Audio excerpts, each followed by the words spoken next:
एक बार फिर से मैं आत्मा सिंह आप सभी लोगों का, सभी मित्रों का, सभी दोस्तों का, सभी अभ्यर्थियों का जो कि कंपटीशन की तैयारी करने वाले हैं, आप सभी लोगों का आपके अपने परिवार ज्ञान एकेडमी परिवार में मैं तहे दिल से हार्दिक स्वागत करता हूं। आइए सब लोग यूपीएसआई के हों, यूपी पुलिस के हों, यूपी ट्रिपल एस पेट के हों, अदरवाइज आरओ के लिए हो, सब के लिए यूजफुल वीडियो है। और मैं सबसे ये प्रार्थना करूंगा, प्रेयर करूंगा, हाथ जोड़कर निवेदन करूंगा कि आप सभी लोग इसको पूरा देखिएगा, सभी लोग इसको पूरा देखिएगा, क्योंकि वीडियो को कहीं स्किप मत करिएगा, क्योंकि हर एक पॉइंट पर कुछ ना कुछ जरूर थॉट छिपे हुए हैं, कुछ ना कुछ वहां पर बहुमूल्य वस्तु छिपी हुई है। तो आप वीडियो पूरा देखिएगा और मैं आपके साथ पूरे डेडिकेशन के साथ लगा हूं लक्ष्य बैच के नाम पर। और ये लक्ष्य मेरा है, उद्देश्य है कि जो भी मेरे भाई पुलिस या सिपाही या जिसमें कि कांस्टेबल की तैयारी करने वाले हैं, उनके शरीर में वर्दी होनी चाहिए, क्योंकि माँ बाप का, रिश्तेदारों का, सबका यही स्वप्न है और मेरा भी ये स्वप्न है कि आपके शरीर में वर्दी होनी चाहिए। समझ गए?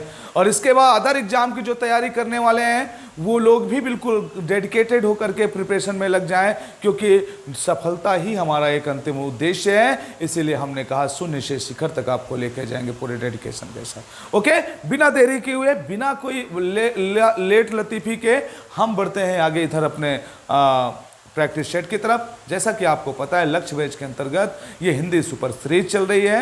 आप सभी लोगों का इसमें तहे दिल से मैं स्वागत करता हूं। सब लोग आइए, जो मेरे नए व्यूवर्स हैं उनसे कहेंगे जरूर कि आप लोग चैनल को सब्सक्राइब कर लीजिएगा और आप लोग नोटिफिकेशन बेल जरूर आइकन को दबा लीजिएगा, ताकि आप तक कोई भी लेटेस्ट इंफॉर्मेशन जरूर पहुंचती रहे। Okay, thank you. चलिए स्टार्ट करते हैं। और जो पुराने व्यूवर्स हैं चैनल को ज़्यादा से ज़्यादा शेयर कर दें, और मैं नए व्यूवर्स से भी कहूँगा कि वो लोग भी ज़्यादा से ज़्यादा वीडियो को शेयर करते हैं। चलिए स्टार्ट करते हैं बिना किसी लेट लतीफ़ी के। क्वेश्चन नंबर फर्स्ट आपके सामने स्क्रीन पर है, आप लोग जवाब दीजिएगा। हिंदी शब्दकोश में छा का क्रम किस वर्ण के बाद आता है? तो पहले बात तो ये संयुक्त व्यंजन है। कैसा है ये? संयुक्त व्यंजन है, याद रखिएगा। कैसा व्यंजन है? संयुक्त व्यंजन है। पहली बात तो ये, ठीक है। दूसरी बात, किसका किसका संयोजन है इसमें? तो का है और सा का है। तो सा तो है नहीं, का है। तो सबसे पहले क्या आएगा इसमें? क छ त्र ज्ञ। तो किसका पहले आएगा मेरे दोस्त? इसमें का इज द राइट आंसर, मतलब option number A is the right answer. ठीक है, क और सा के मिलन से ही बना है ये छ। ओके, लड़की शब्द का बहुवचन रूप क्या होता है? लड़कियां, लड़कियां, लड़कियां, लड़कियों। क्या होगा मेरे दोस्तों? बताइएगा, सब लोग कमेंट करके जवाब दीजिएगा। सभी मित्र, मेरे मित्र जितने भी देख रहे हैं, सबसे ये निवेदन है मेरा, सब लोग कमेंट करिएगा, जरूर करिएगा। और आप लोग कमेंट नहीं करते, मैं आपसे बार बार प्रेयर करता हूं कि चैनल को लाइक कर दिया करिए, वीडियो को लाइक कर दिया करिए और कमेंट जरूर किया करिए अपने वीडियो पर। आपको अच्छा लगा, नहीं अच्छा लगा, कैसा लगा मेरे दोस्त जरूर किया करिए, ठीक है। और आप लोग वीडियो पूरा जरूर देखा करिएगा। 40-45 मिनट, मुश्किल से 30-35 मिनट, 40 मिनट का वीडियो है, लेकिन उसमें 40 से 45 क्वेश्चन आपके हमेशा हमेशा के लिए रेडी हो जाएंगे। बिल्कुल ध्यान दीजिएगा। ओके, चलेगा। यहाँ पर तो यहाँ पर क्या हो जाएगा? लड़कियां हो जाएगा। लड़की का बहुवचन हमेशा लड़कियां होता है, ना कि ये वाला या होता है, और ना तो ये वाली की होती है, ये नहीं होता, ना ये होता है, लड़कियां होता है। ओके, आगे बढ़ते हैं, लेट्स गो। बिना किसी लेट लतीफी के आगे बढ़ेंगे, कंटिन्यू करेंगे हम इसको। चलिए आइएगा क्वेश्चन नंबर थर्ड में। क्वेश्चन नंबर थर्ड क्या कहता है? ध्यान से देखिएगा आप लोग। क्वेश्चन नंबर थर्ड कहता है मेरे दोस्त कि राम नई पुस्तक लाया है। लाया, इस वाक्य में राम क्या है? बताइए, राम क्या है? राम विशेषण है, व्यक्तिवाचक संज्ञा है, भाववाचक संज्ञा या कर्म कारक है? बताइए राम क्या है? राम क्या है मेरे दोस्त? बताना है आपको कि राम है क्या। तो ध्यान दीजिएगा, राम इसमें व्यक्तिवाचक संज्ञा है। राम क्या है इसमें? व्यक्तिवाचक संज्ञा है। ओके, चलिएगा आगे चलेंगे थोड़ा सा, इसको ध्यान से देखेंगे। क्वेश्चन नंबर फोर्थ को क्या कहा गया इसमें कि निम्नलिखित शब्दों में कौन सा शब्द विशेष विशेषण, देखिए व्यक्तिवाचक इसलिए कहा कि राम पर्टिकुलर व्यक्ति है, इसलिए वो व्यक्तिवाचक हो गया, है ना। जैसे पर्टिकुलर किसी स्थान का नाम ले लिया गया, मतलब जो संज्ञा होते हैं वो व्यक्तिवाचक संज्ञा होती है, ठीक है। चलिए, जितने भी, क्रोधी हो गया, कंटक हो गया, राही है, चुनौती है। निम्नलिखित शब्दों में कौन सा शब्द विशेषण है, क्या बताना है आपको, विशेषण। तो क्रोध क्या होता है, स्वभाव होता है, ये भाववाचक विशेषण हो जाएगा, भाववाचक हो जाएगा, ये लोगों का भाव होता है, स्वभाव होता है ना। क्रोधी क्या है, विशेषण है। क्रोधी क्या है, विशेषण है मेरे दोस्त, ना कि कंटक और राही और चुनौती है, ठीक है। क्रोधी क्या होता है, विशेषण होता है, ठीक है। आगे बढ़ेंगे क्वेश्चन नंबर नेक्स्ट में। क्वेश्चन नंबर अगला क्या कहता है, देखो, दो समानार्थी शब्दों के पुनरुक्ति के बीच में, दो समानार्थी शब्दों के पुनरुक्ति के बीच में दो समानार्थी शब्द लिखे हैं, जैसे लिखा है, लिख दिया गया, आगे देखें, दौड़ो दौड़ो, पकड़ो पकड़ो, है ना, किस विराम चिन्ह का प्रयोग होता है, तो आप बताएंगे। दो समानार्थी शब्द हैं, उनके बीच कौन सा अल्प विराम लगेगा, अर्ध विराम लगेगा, योजक चिन्ह लगेगा, कोष्टक लगेगा, बताइएगा। जैसे कहा पास पास, तो पास पास आप ऐसे नहीं लिख सकते, कभी नहीं लिख सकते, इसके बीच में आपको ये देना। थोड़ा थोड़ा, तो थोड़ा ये है और थोड़ा ये है, दोनों थोड़ा है, बीच में योजक चिन्ह होगा, ठीक है। इसी तरह दौड़ो दौड़ो, भागो भागो, तो बीच में योजक चिन्ह आएगा, ओके। तो याद रखिएगा, क्वेश्चन नंबर 5 का सी इज द राइट आंसर हो जाएगा, ठीक है। अर्ध विराम कब लगता है, कहाँ लगता है, जहां पर थोड़ी सी रुकावट होती है। अल्प विराम कहाँ लगता है, जहां पर उसके बाद जो है कई सारी चीजें सामने आती है, मैं आपको बताऊंगा आगे, अभी आप यहां पर ध्यान दीजिए। क्वेश्चन नंबर 6 पे चलो, क्या कहता है क्वेश्चन नंबर 6, कहता है हिंदी के शब्दों का लिंग निर्धारण किसके आधार पर होता है। अब बताओ, हिंदी के शब्दों का लिंग निर्धारण किसके आधार पर, मोस्ट इंपॉर्टेंट क्वेश्चन है, बताइएगा, ध्यान दीजिएगा इसको। ये हिंदी के शब्दों में मोस्ट इंपॉर्टेंट है कि लिंग निर्धारण किसके कारण होता है। तो देखिएगा, जैसे कहा गया, राम खाना खाती है, राम खाना खाती है, ये शुद्ध है क्या, शुद्ध है क्या, नहीं है शुद्ध, राम खाना खाता है होना चाहिए। लेकिन सीता खाना खाती है, सीता खाना खाती है,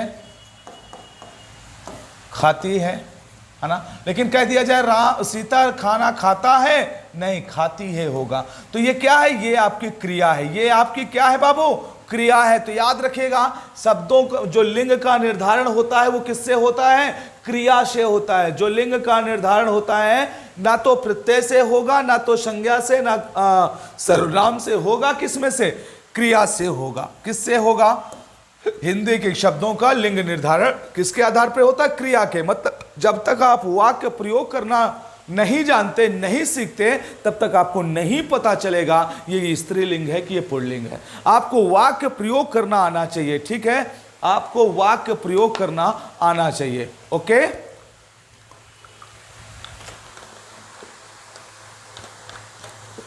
चलिएगा आगे देखते हैं, आगे कंटिन्यू करते हैं, ठीक है। चलो, क्वेश्चन नंबर 6 हो गया। क्वेश्चन नंबर नेक्स्ट पे आते हैं।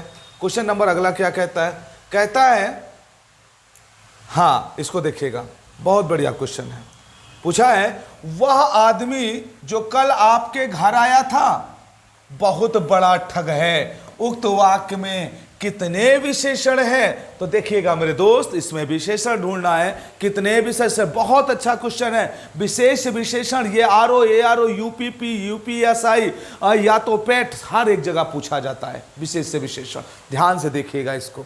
तो क्या बोले है, वह आदमी जो कल आपके घर आया था बहुत बड़ा ठग है। तो अब बताओ यहां पर क्या हो जाएगा मेरे दोस्तों, बताइएगा।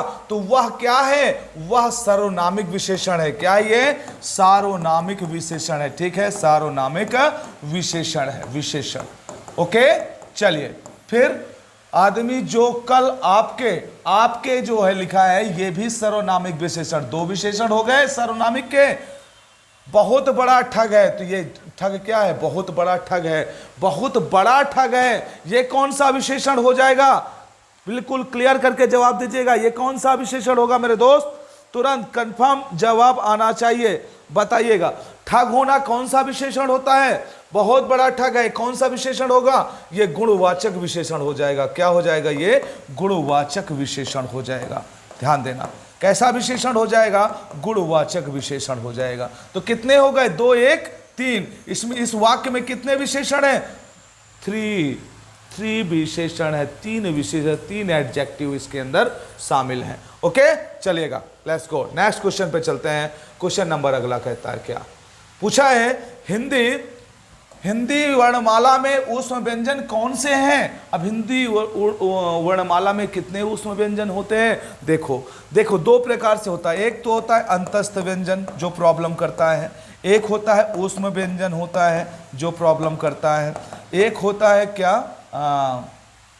हाँ, अंतस्थ व्यंजन हो गया, ऊष्म व्यंजन हो गया, ठीक है। हाँ ठीक है, इसको ध्यान रखिएगा। तो अंतस्थ व्यंजन कौन से हो जाते हैं? तो देखिएगा, अंतस्थ व्यंजन या, वा, रा, ला, ये लुंठित है बहरहाल, लेकिन ध्यान दीजिएगा, या, वा, रा, ला ये होते हैं। ऊष्म व्यंजन में कौन सा आ जाता है? ऊष्म व्यंजन में आ जाते हैं शा, शा, शा, हा, ठीक है।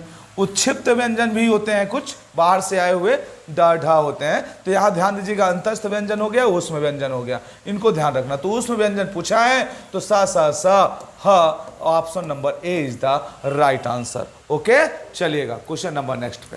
क्वेश्चन नंबर अगला क्या बोला है? शत्रु के लिए सही पर्यायवाची वाले शब्दों का चयन करना है। बताइए, शत्रु के लिए सही पर्यायवाची वाले शब्दों का आप चयन कर सकते हैं, करिएगा। इसमें रिपु आरी दुश्मन, रिपु आरी दुश्मन, रिपु आरी दुश्मन, रिपुर अरी दुश्मन। अब बताइएगा इसमें क्या होगा, कौन सा जवाब हो जाएगा मेरे दोस्तों? तो याद रखना, इसमें होगा रिपु मीन्स होता है दुश्मन, अरी मीन्स होता है शत्रु, दुश्मन या दुश्मन मतलब दुश्मन, ये हो जाएगा इसकी पर्यायवाची शत्रु का। अब ये चाहे वो सुपर टेट हो, चाहे टेट हो, otherwise UPP, UPSI, RO, ARO, हर जगह ये क्वेश्चन पूछे जाएंगे, पर्यायवाची है, हर जगह इंक्लूडेड है, ठीक है। आगे देखिएगा क्वेश्चन नंबर नेक्स्ट में।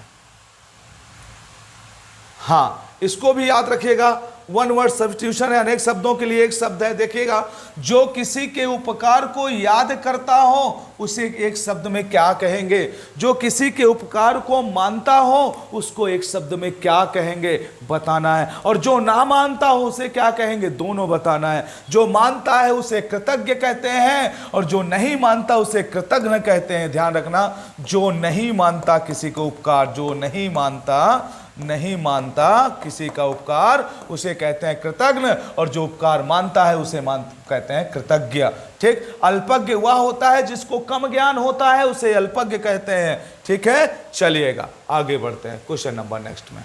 क्वेश्चन नंबर अगला आपके सामने ये रहा, देखिएगा क्या दिया है इसमें? दिया है गिरीश के लिए सही संधि विच्छेद को चुनिए। अब गिरीश के लिए सही संधि विच्छेद क्या हो जाएगा?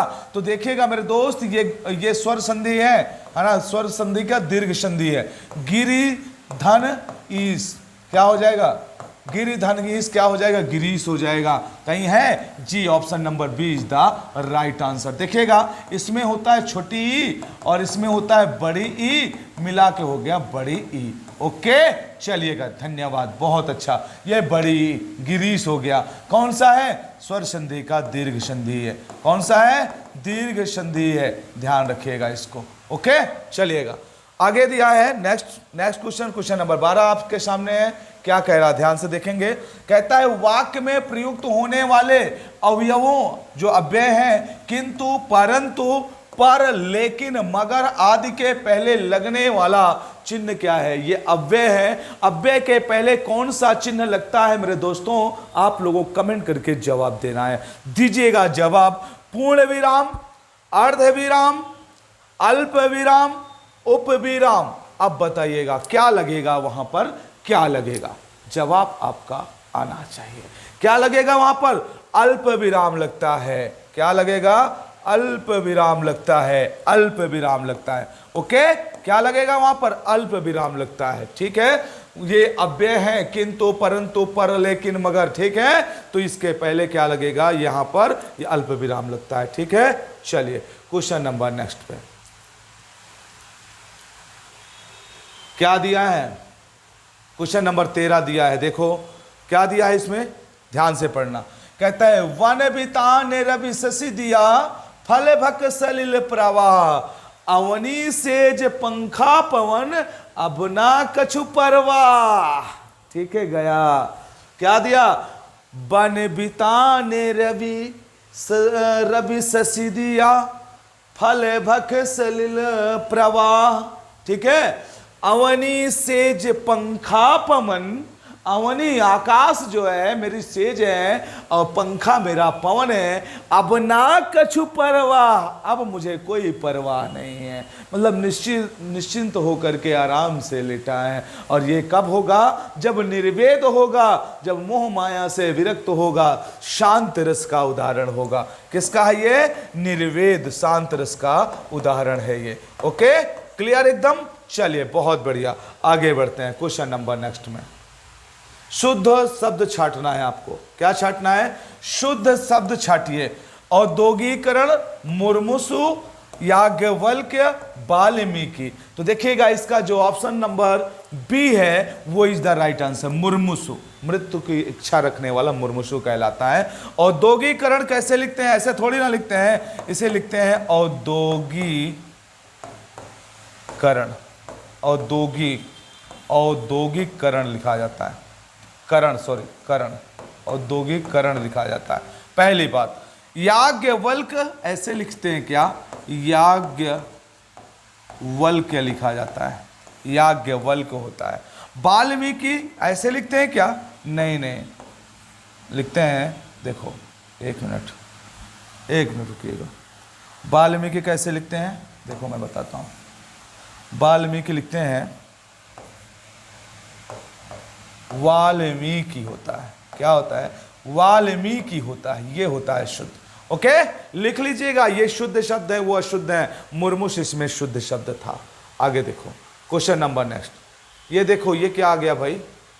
ये यहां पर आ गया पैराग्राफ। ठीक है, निर्देश दिया गया है। क्या है निर्देश? प्रश्न संख्या 16 से 20 तक निम्नलिखित गद्यांशों को पढ़िए और इसके नीचे लिखे गए प्रश्नों के सही उत्तर वाले विकल्प को चुनिए।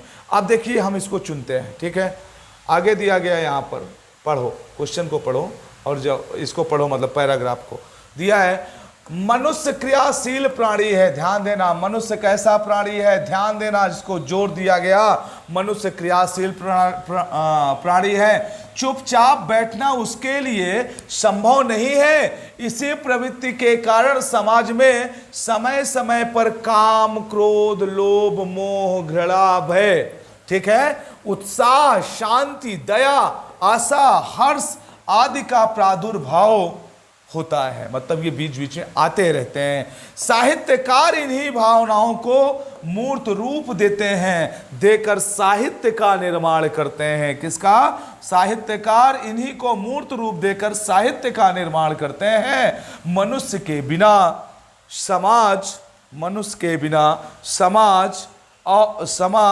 और समाज के बिना मनुष्य की सत्ता संभव है ना? नहीं। सब सत्ता संभव क्या है? सत्ता संभव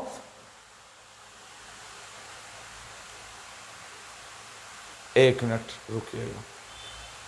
सत्ता संभव नहीं।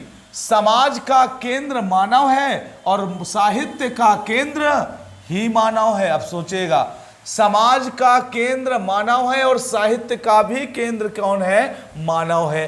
साहित्य और समाज का प्राण और शरीर की भांति गहन रिश्ता है।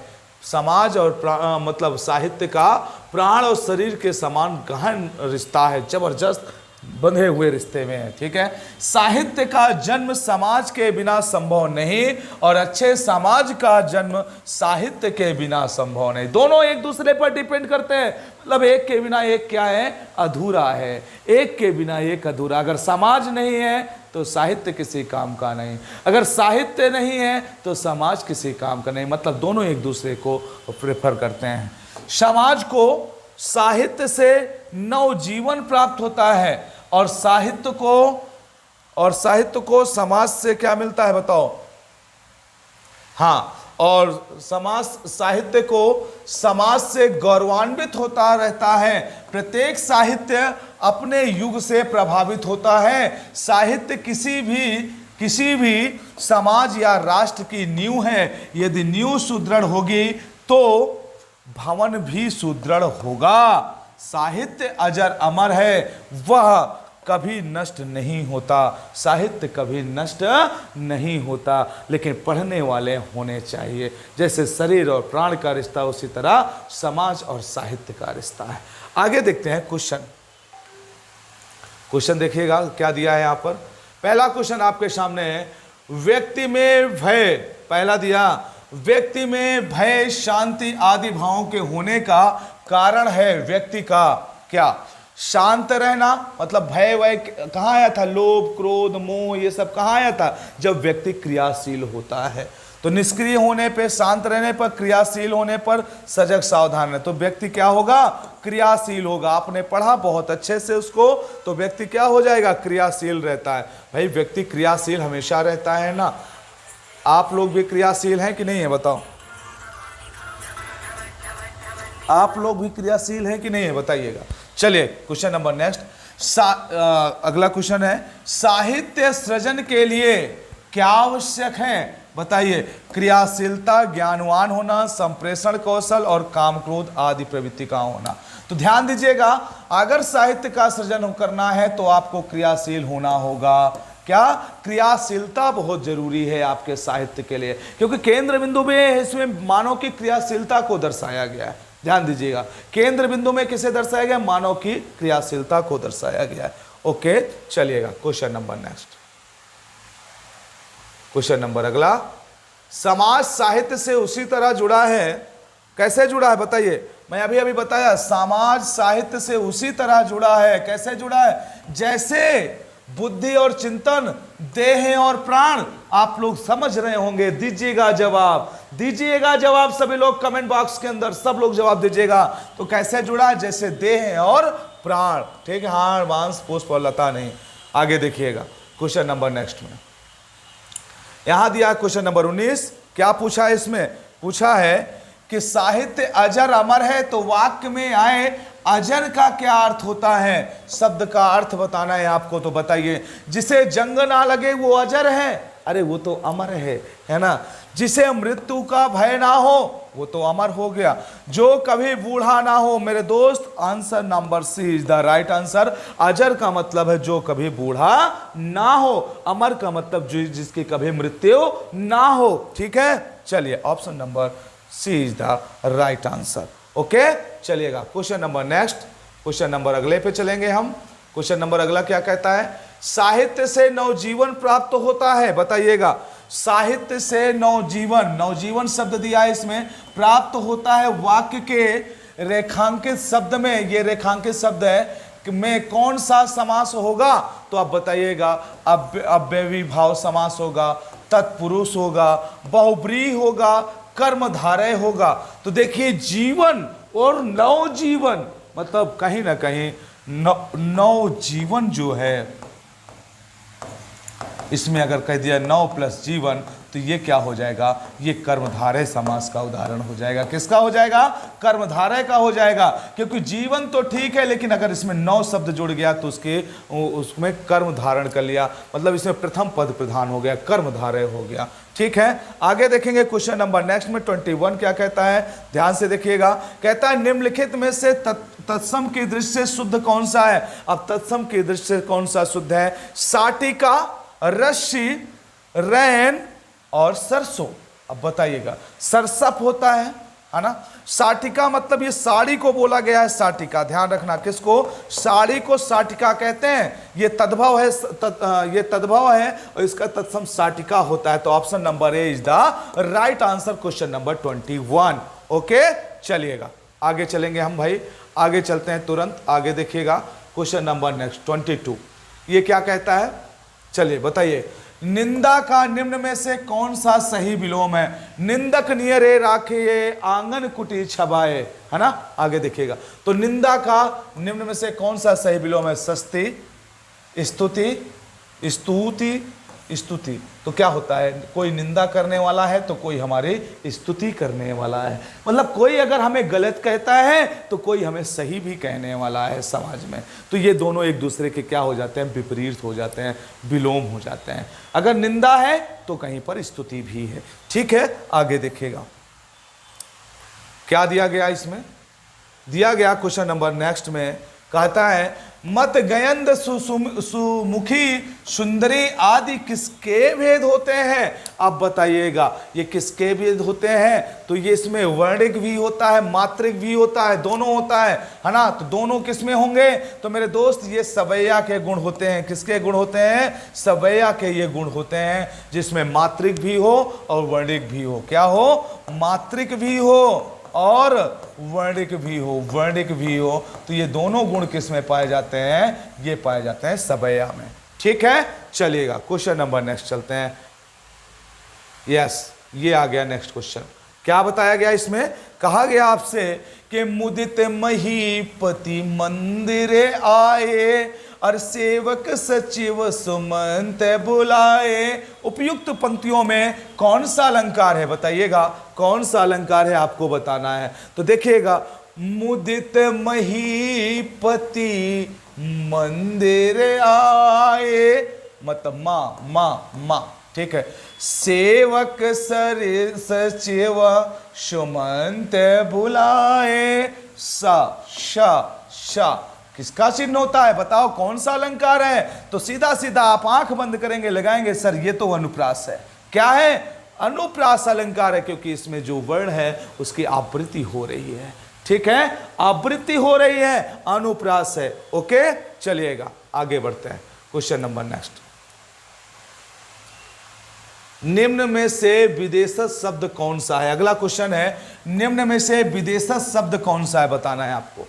विदेशज, उष्ण, अमीर, प्रिय, भक्त, ये सब देशज हैं। अमीर जो है ये अरबी भाषा का शब्द है। कौन सी भाषा का है ये? अरबी भाषा का शब्द होता है अमीर। ठीक है, याद रखना। तो option number B is the right answer हो जाएगा। सम उपसर्ग से बना शब्द निम्न में से कौन सा है? सम से कौन बनेगा? सुगम, सुमन, संगम, सज्जन, सत धन जन होता है, ये तो आपका व्यंजन संधि हो जाता है। ठीक है, यहां पर बताइए संगम होगा तो इसमें क्या हो जाएगा? सम प्लस गम इक्वल संगम। अब देखिएगा, का वर्ग का ये घोष शब्द है, घोष शब्द है, और जब घोष शब्द आ जाता है मां के बाद तो वो अनुस्वार में कन्वर्ट हो जाता है। ये अनुस्वार बना है। ठीक है, संगम हो गया। ओके, चलिएगा क्वेश्चन नंबर 27 कहते हैं लोहा मानना मुहावरे का अर्थ निम्न विकल्पों में से कौन सा है? लोहा मानने का अर्थ क्या होगा? कमेंट करके जवाब दीजिए। लोहा मानना, अरे उसका तो वो लोहा मानता है, मतलब क्या है? सीधी सी बात है, फला आदमी जो है ना बड़ा दुर्दांत व्यक्ति है, उसका तो पूरा समाज लोहा मानता है। वो व्यक्ति बड़ा पावरफुल है समाज में, उसका तो बड़ा नाम है, उसका तो हर एक व्यक्ति लोहा मानता है। कोई भी आदमी का नाम ले लीजिए, मैं इसमें इस प्लेटफॉर्म में मैं किसी पर्टिकुलर का नाम नहीं ले सकता, लेकिन मैं ये बता रहा हूँ कि कोई भी व्यक्ति ले लीजिए, कहते हैं अरे बड़ा पावरफुल आदमी है, बड़ी पकड़ है, उससे कोई टकरा नहीं सकता, उससे कौन लोहा लेगा, है ना? तो लोहा मानना क्या हो जाता है? प्रभाव स्वीकार करना, प्रभाव स्वीकार करना, प्रभाव अस्वीकार करना, प्रभाव स्वीकार करना। तो आप बताइएगा इसमें क्या हो जाएगा? प्रभाव स्वीकार करना, करवाना, प्रभाव स्वीकार करना। अब देखिए दो ऑप्शन है ऊपर, ए और बी, किसको सही करेंगे बताइए?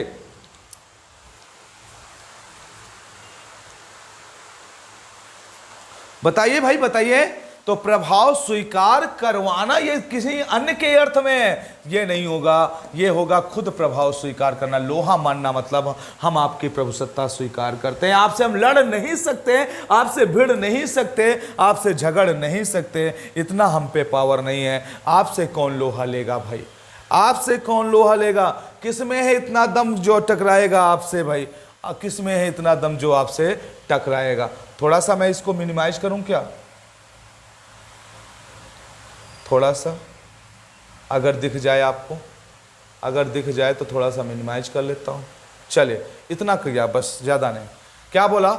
निम्नलिखित वाक्य को ध्यान से पढ़ें और तय करें कि कौन से हिस्से में त्रुटि है। बताइए कौन से हिस्से में त्रुटि है? अरे तेनाली राम ने कहीं सुना था कि एक दुष्ट आदमी साधु का भेष बनाकर लोगों को अपने जाल में फंसा लेता है। तेनाली राम की कहानी सुना होगा आप लोगों ने।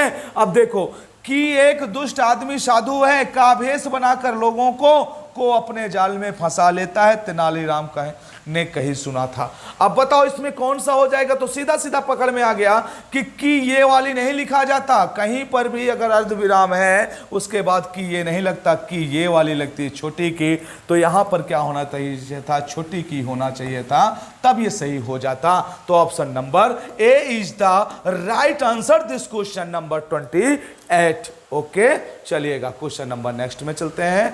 क्वेश्चन नंबर अगला आपके सामने ये है। अब इसको फिर से अपने पुराने साइज में कर देते हैं। ओके, चलिएगा। अब बताइएगा इसमें क्या दिया। कहता है निम्नलिखित में से कौन सा शब्द सर्प का एक पर्याय नहीं है? सर्प का एक पर्याय कौन सा नहीं है? व्याघ्र है, भुजंग है, ब्याल है, अही है। तो आप बताइए कौन सा सांप का पर्यायवाची नहीं होता? तो बाबू पहला ही है जो ऑप्शन मिल गया। व्याघ्र का क्या होता है? सिंह होता है। व्याघ्र का क्या होगा? सिंह होगा। और बाकी ये तीनों के तीनों सांप के पर्यायवाची, भुजंग हो गया, ब्याल हो गया, अही हो गया, ये सब सांप के पर्यायवाची हैं। ओके, चलिएगा क्वेश्चन नंबर 30 में चलते हैं। क्वेश्चन नंबर 30 क्या कहता है? कहता है चौमासा में निम्न में से कौन सा समास है? कर्मधारय समास है, तत्पुरुष समास है, द्वंद्व समास या द्विगु समास है? तो बाबू ये चौमासा कह रहा ना, 4 मासों का समाहार है, 4 महीनों का समाहार है। 4 महीनों का समाहार मतलब क्या हो जाएगा? चौमासा हो जाएगा। द्विगु समास संख्यावाची हो जाएगा, द्विगु समास हो जाएगा। ओके, चलिएगा क्वेश्चन नंबर नेक्स्ट पे चलते हैं। क्वेश्चन नंबर अगला क्या कहता है आपसे? ध्यान से देखना। निम्नलिखित में एक शब्द शुष्क का विलोम है। अब आपको बताना है निम्नलिखित में से एक शब्द शुष्क का विलोम है। कौन सा है शुष्क का विलोम? शुष्क मतलब क्या होता है? ड्राई, सूखा होता है। क्या होता है? सूखा होता है, सूखा होता है, ड्राई होता है। तो आर्द्र मीन्स क्या होता है? गीला होता है। सीधा सीधा सी बात है भाई। आर्द्रतम स्थान है, गीला स्थान है। जैसे मानसेन राम, उष्ण नहीं होगा, शीत नहीं होगा, शिष्ट नहीं, आर्द्र होगा। इसका option number B is the right answer. 32 में आते हैं। क्वेश्चन नंबर 32 में सभी लोग इसका जवाब देंगे।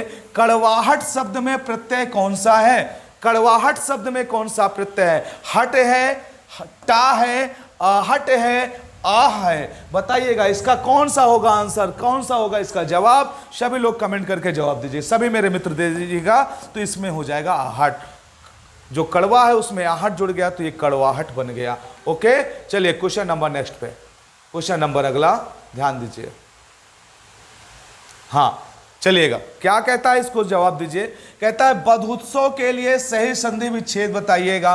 सही संधि विच्छेद बताना है, चुनना है इसमें से। बधु प्लस उत्सव, बधु प्लस उत्सव, बध प्लस उत्सव, बधु प्लस उत्सव। तो देखिएगा इसमें क्या होता है, ये वधु प्लस उत्सव होता है ना? बधु प्लस उत्सव होगा और इसको क्या बोलेंगे हम? वधुत्सव, है ना? ये बोलेंगे बधुत्सव बोलेंगे इसको। इसमें क्या हो जाएगा संधि? तो इसमें बड़ा ऊ प्लस छोटा ऊ बराबर बड़ा ऊ हो गया है। ध्यान दीजिएगा। तो ये आपके दीर्घ संधि का उदाहरण है। किसका है? स्वर संधि के दीर्घ संधि का उदाहरण है। ओके, चलिएगा क्वेश्चन नंबर नेक्स्ट में चलते हैं 34 की तरफ। क्या कहता है ये बताइएगा। किस रस में प्रायः किसी असाधारण या अस्वाभाविक बात का वर्णन होता है? बताइएगा किसका असाधारण और इसका वर्णन होता है? तो क्या वीर रस में होता है? क्या शांत रस में होता है? भयानक रस में होता है? अद्भुत रस में? अद्भुत आश्चर्य की बात कर रहा है। क्या? अद्भुत मतलब आश्चर्य की बात कर रहा है। मतलब उसका असाधारण बात जो करेगा तो वो आश्चर्य होता है। क्या होता है? आश्चर्य, अद्भुत होता है। ठीक है, अस्वाभाविक होता है, वो स्वभाव में लोगों के नहीं पाया जाता। आगे चलिएगा, आगे देखिए। श्याम को भगवान पर जितनी अनुरुक्ति है, ध्यान देना, श्याम को भगवान पर जितनी अनुरुक्ति है, श्याम को भगवान पर जितनी अनुरुक्ति है, उसकी पत्नी की उतनी ही भगवान पर क्या है? पर खालिस्तान थी। रेखांकित शब्द के विपरीत अर्थ वाले शब्द से रिक्त स्थान को फिल करना है। अब बताइए, अगर उसकी अनुरक्ति है तो इसकी क्या होगी?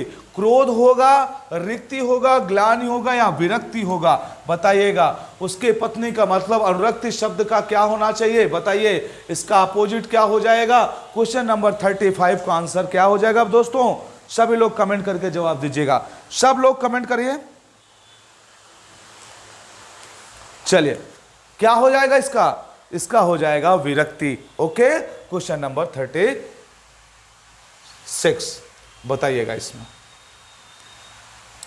क्या कहा है, इसमें कहा है दिए गए वाक्य में अशुद्ध अंश को ABC से इंगित कीजिए, कोई भी त्रुटि ना होने पर विकल्प डी का चयन कीजिएगा। बताइए। समय का दुरुपयोग द्वारा मनुष्य देवता, ये नंबर है, द्वारा मनुष्य देवता बन जाता है, सी है, कोई त्रुटि नहीं। तो बताइए क्या होगा इसका ऑप्शन। तो बड़ा सिंपल सा बात है, समय के सदुपयोग, समय का सदुपयोग नहीं होता, समय के सदुपयोग द्वारा। ठीक, तो इसका मतलब ऑप्शन नंबर ए में त्रुटि है, यहां के होना चाहिए का की जगह में, मतलब option number A is the right answer हो जाएगा। बाकी पूरा सही है, द्वारा मनुष्य देवता बन जाता है, इसमें कोई त्रुटि नहीं। इसी में समय के सदुपयोग द्वारा, है ना, समय का सदुपयोग द्वारा नहीं होता, समय के सदुपयोग होगा। ओके, समझ में आ गई बात ना। चलिए आगे चलते हैं क्वेश्चन नंबर नेक्स्ट में। आए थे हरि भजन को ओटन लगे कपास, बताइएगा। आए थे हरि भजन को ओटन लगे कपास, लोकोक्ति का सही अर्थ क्या है। साधुओं की संगति छोड़ देना, वांछित कार्य को छोड़कर अन्य कार्य में लग जाना, भक्ति को छोड़कर व्यापार करने लगना, गृहस्थी के झंझटों में फंस जाना। तो इसमें क्या हो जाएगा, वांछित मतलब गए थे कुछ और काम करने लगे कुछ और काम। तो गए थे हरि भजन को ओटन लगे कपास, गए थे कोई और काम करने लगे कोई और काम। तो हो जाएगा वांछित कार्य को छोड़कर अन्य कार्य में लग जाना। ओके, चलिएगा क्वेश्चन नंबर नेक्स्ट। यस, यहां पर देखिएगा क्या कह रहा है, इसको ध्यान से देखना। जो वर्ण अथवा मात्रा की संख्या से नियति हो उसे क्या कहते हैं, उसे क्या कहते हैं जिसमें क्या हो, वर्ण अथवा मात्रा की संख्या नियमित रूप से होती हो, नियमित हो, उसे क्या कहेंगे। तो सिंपल सी भाई बात है, छंद कहते हैं। दोहा है, सोरठा है ना, सोरठा है, और इसके बाद चौपाई है, कुंडलियां हैं, छपे है, रोला है, सवैया है, ये सब क्या है, ये सब मात्रा और वर्ण पर डिपेंड करते हैं, ये छंद है। ठीक है, चलिए क्वेश्चन नंबर 38 हो गया। 39 पे चलते हैं। निम्नलिखित समास विग्रह को अन्य किस नाम से संबोधित करते हैं। क्वेश्चन नंबर ये, निम्नलिखित समास को किस अन्य नाम से संबोधित किया जाता है। अंशु है माला जिसकी, अर्थात अंशुमाली किसे कहा जाता है, बताइए। अंशुमाली किसे कहा जाता है, अंशुमाली किसे कहा जाता है, आंसर दीजिएगा मेरे दोस्तों। अंशुमाली किसे कहा जाता है। सूर्य को, यम को, शनि को, गणेश को, बिना किसी सोचे समझे लगा दीजिए। सूर्य को अंशुमाली कहा जाता है, अंशु है माला जिसकी, अंशुमाली सूर्य। ठीक है, चलिएगा क्वेश्चन नंबर 40 में देखिए क्या कहता है। कहता है उसका हृदय इतना कोमल है कि मित्र तो क्या, वह अपने किसको, खालिस को भी चोट नहीं पहुंच सकता। रिक्त स्थान की पूर्ति कीजिएगा। विपक्षी होगा, प्रतिरोधी होगा, शत्रु होगा, सहयोगी। अच्छा एक बात और आपको बता देता हूं, इस तरह के खाली स्थान में आपको पहले शब्द पर गौर करना है, पहले शब्द पर गौर करना है, क्योंकि उसी का अपोजिट होना चाहिए। ये नहीं कि पता चलो मित्र है तो यहां विपक्षी लिख लो, प्रतिरोधी लिख लो आप, इस तरह से, ऐसा नहीं। जो वहां पर दिया गया उसी का अपोजिट होना चाहिए। तो मित्र का अपोजिट क्या हो जाएगा, इसमें शत्रु हो जाएगा, है ना। ये बात गौर करिएगा, जब इस तरह का सवाल दे और पूछे जो दिया गया है उसका विपरीत लिखे क्या होगा या उसका अपोजिट क्या होगा, तो उसी का अपोजिट लिखना है जो यहां दिया गया है। ठीक है, चलिए question number next 41। Question number 41 देखिएगा क्या दिया है। का मैया में तो चंद्र खिलौना लई हो, उपयुक्त पंक्ति में निम्न में से कौन सा अलंकार है। तो बताइएगा, उपमा अलंकार, अनुप्रास अलंकार, अदरवाइज यमक अलंकार या रूपक अलंकार। तो देखिएगा यहां पर दोस्त क्या हो जाएगा, क्या हो जाएगा इसमें? इसमें हो जाएगा रूपक अलंकार। क्यों पता है? मैया मैं तो चंद्र खिलौना ले हूं, तो जो खिलौना है, खिलौना क्या है? खिलौना को ये उसका उपमेय है, उपमेय, और उसका उपमान क्या है? चंद्रमा है ना। उपमान क्या है? उपमान इसमें चंद्रमा है, ध्यान रखिएगा, क्या? चंद्रमा। ठीक है, चलिए बहुत बढ़िया। क्वेश्चन नंबर 42 में चलते हैं, इसको देखिएगा। 42, क्वेश्चन नंबर 42 आपके सामने। निम्नलिखित 6 वाक्यों में क्या दिया है? निम्नलिखित, और इसको ऊपर करो थोड़ा सा, नहीं इसको छोटा करना है मैंने कहा, हाँ इतने में रखो, इसको ऊपर करो, यस। चलिए बताइए क्या दिया। कहता है निम्नलिखित 6 वाक्यों में प्रथम व अंतिम निश्चित है, शेष को उचित क्रम में व्यवस्थित कीजिएगा। सामाजिक जीवन में, अब आगे देखो, आगे क्या दिया है? सामाजिक जीवन में क्या है भाई? 4 ये शब्द दिए गए हैं, 4 है ना, 4 दिए गए हैं। क्या क्या दिया है इसको देखिएगा। क्रोध की जरूरत बराबर पड़ती है, मनुष्य दूसरों के द्वारा पहुंचाए जाने वाले बहुत से, यदि क्रोध ना हो तो कष्टों की चिर निवृत्ति होती है। सामाजिक जीवन में क्या होता है? सामाजिक जीवन में कष्टों की चिर निवृत्ति। अब आप देखिएगा यहाँ पर ऑप्शन क्या हो जाएगा? ऑप्शन देखिए कहाँ है? ऑप्शन यहाँ पर दिया है, उपाय की ना जाए, तो देखिएगा इसमें क्या हो जाएगा? देखो यहाँ पर क्या हो जाएगा, है ना? क्या होगा पहले आप बताओ इसमें। सामाजिक जीवन में क्रोध की जरूरत बराबर पड़ती है। अच्छा, यदि क्रोध ना हो तो देखो या हो जाएगा, ला हो जाएगा। मैंने ऑप्शन नंबर पहले को है मिलान कर रहा हूं। फिर ना हो तो मनुष्य दूसरों के द्वारा पहुंचाए जाने वाले बहुत से कष्टों को चिर निवृत्ति। हाँ बिल्कुल सही बात है भाई। इसके बाद ला के बाद क्या हो जाएगा? रा हो जाएगा, फिर वाह हो जाएगा, है ना? फिर ला हो जाएगा, फिर वाह हो जाएगा। ओके, तो यहाँ पर क्या हो जाएगा? ऑप्शन नंबर उपाय ही ना कर सके, तो इसका क्या हो जाएगा जवाब? इसका जवाब हो जाएगा A. Option number A is the right answer. ठीक है, चलिएगा क्वेश्चन नंबर 43 क्या कहता है? लाश शब्द किस मूल भाषा का है? अब आप बताइएगा लाश किस भाषा का शब्द है? तो लाश किस भाषा का शब्द है बताओ बाबू? लाश शब्द किस मूल भाषा का है?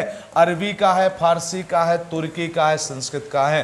तो लाश शब्द जो है वो तुर्की भाषा का शब्द है। किसमें का है? लाश शब्द तुर्की भाषा का शब्द है। ध्यान दीजिएगा, गौर फरमाइएगा इस पर। ठीक है, आगे देखिएगा क्वेश्चन नंबर नेक्स्ट।